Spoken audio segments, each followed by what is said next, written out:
বিশ্বকাপ ফাইনাল শেষ হয়েছে, শিরোপাও উঠেছে স্পেনের হাতে, কিন্তু আর্জেন্টিনার সমর্থকদের একাংশের কাছে লড়াই এখনো শেষ হয়নি। রেফারির একাধিক বিতর্কিত সিদ্ধান্তের ফাইনালের ভাগ্য বদলে গেছে, এমন অভিযোগ তুলে এবার ম্যাচটি পুনরায় আয়োজনের দাবি উঠেছে অনলাইন পিটিশনে।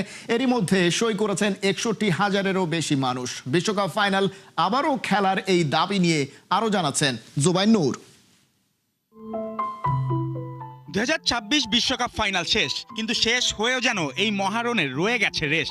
এবার লড়াই মাঠে নয়, চলছে অনলাইনে। গোলের হিসাব নয়, বিতর্ক এখন রেফারির বাঁশি ঘিরে। আর সেই ক্ষোভ থেকেই বিশ্বকাপ ফাইনাল আবার আয়োজনের দাবি তুলেছেন আর্জেন্টিনার সমর্থকরা। ফাইনালের মাত্র কয়েকদিনের মধ্যেই change.org শুরু হওয়া একটি পিটিশনে সই করেছেন 61,000-এরও বেশি মানুষ। উদ্যোগটির নেতৃত্ব দিচ্ছেন আর্জেন্টিনার সমর্থক গিসেলা সানচেজ। তার দাবি, স্পেনের বিপক্ষে ফাইনালে স্লোভেনিয়ান রেফারি স্লাভকো ভিনচিচের একাধিক সিদ্ধান্ত ম্যাচের গতিপথ বদলে দিয়েছে। তাই পুরো ম্যাচের রেফারিং পর্যালোচনা করে ফাইনাল পুনরায় আয়োজনের আহ্বান জানানো হয়েছে ফিফার কাছে। 19 জুলাইয়ের সেই ফাইনালে অতিরিক্ত সময়ে ফেরান তোরেসের গোলে 1-0 ব্যবধানে জিতে বিশ্ব চ্যাম্পিয়ন হয় স্পেন। তবে ম্যাচের পর থেকেই সামাজিক যোগাযোগ মাধ্যমে রেফারিং নিয়ে তুমুল আলোচনা শুরু হয়। পিটিশনে অনিয়ম ও বিতর্কিত সিদ্ধান্তের অভিযোগ তোলা হলেও দাবিগুলোর পক্ষে এখনো কোনো আনুষ্ঠানিক বা স্বাধীন প্রমাণ উপস্থাপন করা হয়নি।